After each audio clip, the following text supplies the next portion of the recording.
Hello there. My name is Diana Talavera. I want to thank you for joining me to see this video critique I'm doing with this awesome book, which is called The Truth About Leadership. So let's get started.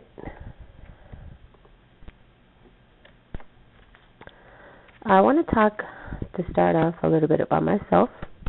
I am from the island of Puerto Rico. I moved to Texas in 2012. I have a twin sister, which I love and adore, and you'll see a picture in a little bit. But also I want to talk to you about myself as a leader and my background in education, which is get me here this far. I started off on 2012 with my associate's degree in culinary arts.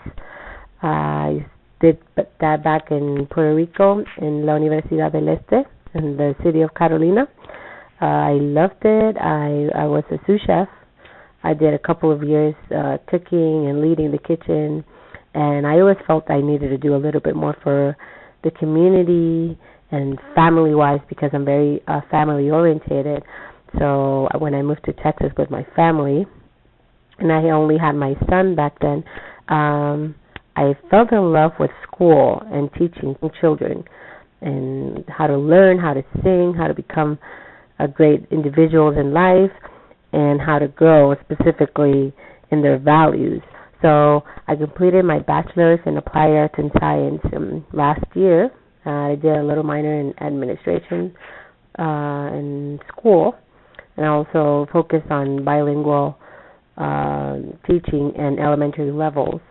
While I was doing that, I started teaching at a Spanish immersion school, which is called Aldea Verde Preschool, and I also worked my way up to be assistant director back there. And now I'm pursuing my master's in management of technical education, which will have a master of education. Hopefully next year I will complete it, and that will help me finish my professional goals or achieve the highest position I want to get into. Here's some pictures of me. I worked as a assistant director at this school for 3 years. I learned the ups and downs of being a leader, of being, in charge, because I was not directing completely, but almost there, and I did everything. I helped out in every way. I trained in every way. I leaded my teachers and all the students. I was very passionate, and I'm still very passionate about this school and how far I've become learning with it. Until 2 weeks ago, I became this year the director at Kitty Academy of Pflugerville, which is another school I'm leading in, or was leading. The reason I say a couple of weeks ago is because I stepped down just to finish my degree quicker. It was becoming quite a challenge to go to school, work, and family. We all know how that is. So I had the opportunity to step down and focus on my master's. Once I'm done, I'm going straight back in, continue my professional goal as a director in this academy in the private sector. I'm very passionate about children, about them learning, and I'm mostly passionate about leading the grown-ups that do this, which are teachers, the mentors for these young children. I just love the family environment of it and how important it is to give them that motivation to pursue their dreams as little ones. This is another part of me that's very important, which is my family. That's my husband and my 2 children. On the top, that's my twin sister, which I was talking about. She's the one on the right and one on the left. I just wanted to point this out because after I've described myself, this is me, this is my family, and this is what I do, work and home. It's all I have. Well, going back to the main topic, which is this awesome book, that it's all about leadership, and it's literally the truth about it, what you need to know. The authors for this book are going to be James Klaus and Barry Posner. They have co-authored many books of leadership, and they have best-selling book about this subject, and they've been studying it for quite some time, and they really know what they talked about in this book. And every chapter has 10 chapters, and it's divided by truth. So that's how they go straight forward to the importance, the aspects of leadership, and how do you need to know these mainly 10 subjects just to become this leader that you really want to, want to lead, and you want to be the best at it. It also has notes in the back of the books, which is it's mostly the citations and all the information and research, which they've done a ton. And it also has the acknowledgments for the people they want to be thankful for, which it's pretty awesome. And it also talks about the authors and the books they've written before. So if you're very interested in how they write about leadership, you should check out their other books, which are very nice. I want to go briefly over the book, and I just pointed out the 10th chapter, so you may say the 10 truths, just to go on it, that the authors point out. And the first one, the first truth to become the leader that you want to be, it's you have to make a difference. It's basically saying you're the most important leader, and just gives you a lot of self-confidence that you can do it and you can provide that security that others need when it comes to leading. And it says, after all, if you aren't willing to follow yourself, why would anyone else do it, right? So you have to show motivation and commitment and confidence to yourself when it comes to leading others. The second truth that they state is that credibility is a foundation of leadership. So you always have to make sure you're being honest, you're being forward-looking, which it means that you have the sense of direction and are concerned for the future of the organization, company, or whatever it is that you're pursuing at the moment, or it's becoming your goal, or your direction, right? So you have to also be inspiring and be competent, when you keep track of your record and your abilities and how you do things. So competency, it's very important for you to be credible, right? Another truth that, I'm sorry, I'm just trying to go as quick as I can. I don't want to leave anything out. It's the third one is the values. Values drive commitment. So in order for you to be, a great leader, which in my case, all my life, my parents have tried to teach me the importance of values and how gratifying can be to help others and be respectful to others, and, have tolerance and all of that in a way when you're a person in this society. And it's values. Values is everything, and in order to become that leader that you want to always be, it's important that you first define your values and your principles.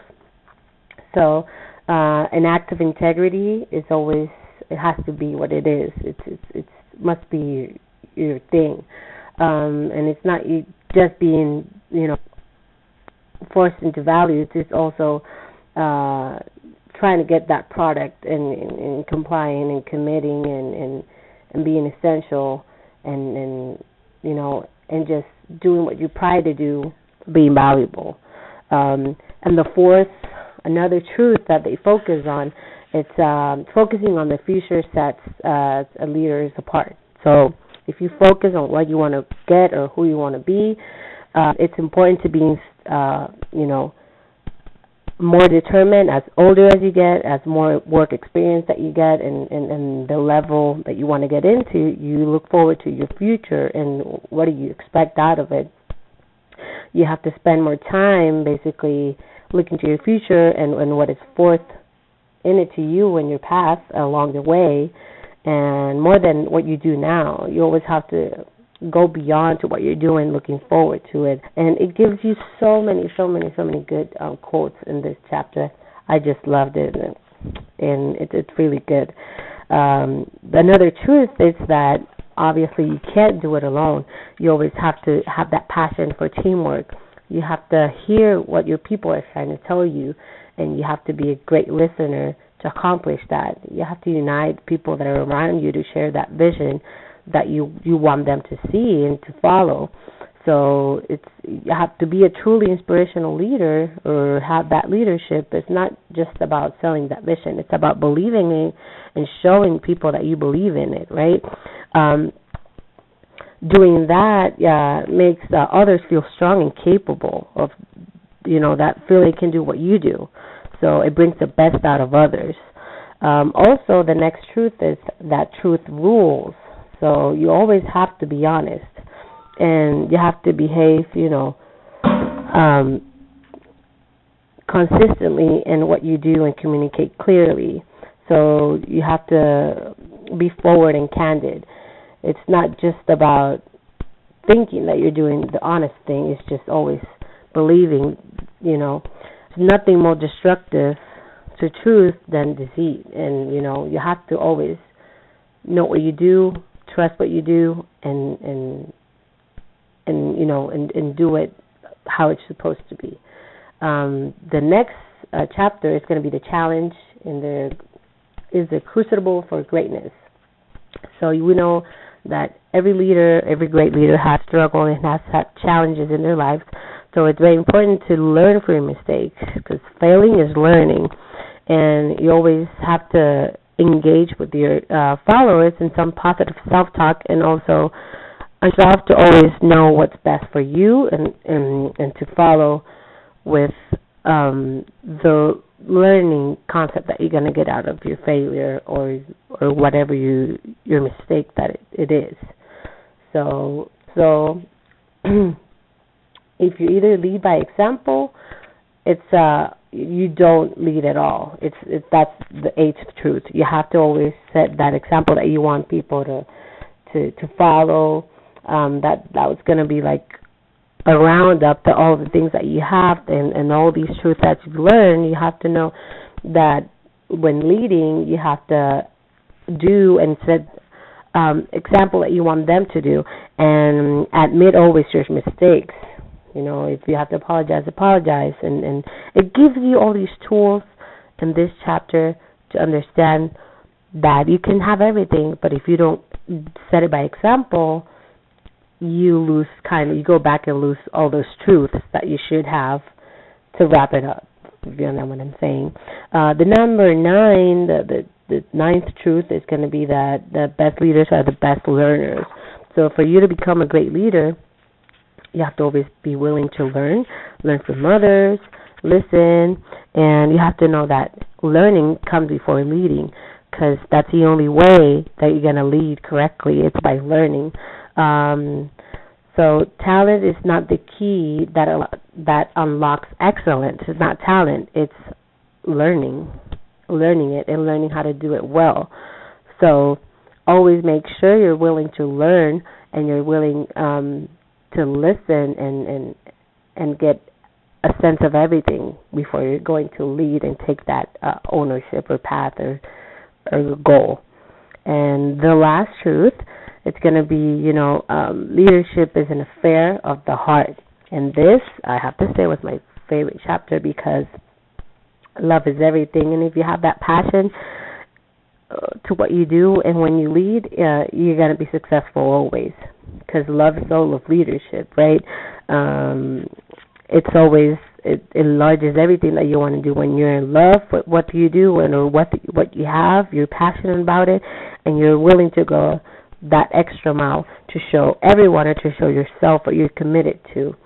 And then you can also show that you care and that you really, really love and you're sensitive on what you do. So overall, all these chapters in this book show you and have a sense of how leadership is not just a theory that you have to follow. In this book, is very straightforward, but mostly it's how you envision yourself and how you become a great leader, knowing all these basic things that you can do daily. So from what I've learned in this class, in this leadership, our book, from a theory and practice, and some other things that I learned in this, in James and Barry's book, it's that while you can compare the leadership theory and behavioral approach, you see that the task behaviors facilitates, right, and accomplishments. It helps the group members to achieve what they want to do and what they want to learn. And also those two goals, which relationship behaviors also helps followers feel that comfortable and that they know that those two kind of behaviors influence followers to do what they want to do as a goal. And then on the other book, it also talks about how you lead by example or you don't lead at all. And they have a bunch of quotes, which I pointed out a couple of few if you mind reading them. How you can do your best when you're more concerned about being believable before you work on being interesting. And they don't set it as a theory, but they correlate how different things you need to do to make that theory possible, for people to follow you, to be influenced, to people to reach their goals. You have to, like I said, your mistakes, you have to have your integrity. And I found these both of these books share that same knowledge and that same approach. And also the Pascal theory, which we'll learn in class, it's about how leaders motivate their followers to accomplish that goal. And that goal is the leadership theory is to enhance followers' performance and followers' satisfaction by focusing on their motivation. I found that also information very peculiar and very similar to You Can't Do It Alone on the Truth About Leadership, the through number 5. You have to hear people are saying. So often leadership is associated with inspirational speaking. The people often miss the fact that making the human connection requires exceptional listening. So basically it's telling you that to do that Pascal theory and have followers be guided by you correctly, you have to have that willing and passion to know that you have to do it in a team. And it's about that intimacy, that familiarity. It's about empathy. All of those type of parts of it. It makes it all of a theory that you want to follow. Overall, I have to say this book is amazing. I have to say that I was very engaged. I've learned so much. I'm going to apply it to literally everything that I do in life, because you're a leader everywhere, at home, in your community, anywhere that you go, you can lead, and you can lead by example. And mostly that I learned, you can lead with truth.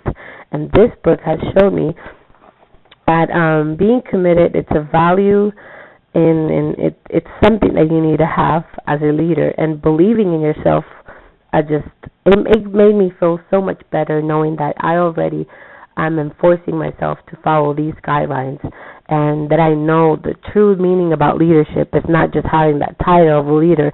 It's actually having your heart to follow what you really believe in, and having that heart to follow what you're really capable of doing. So, yes, I totally recommend this book to everybody that I see out there, and I will recommend it to my fellow co-workers, because I know they're going to love it and they're going to get that sense out of it. And I'm very happy that I chose the book and that I evaluated it.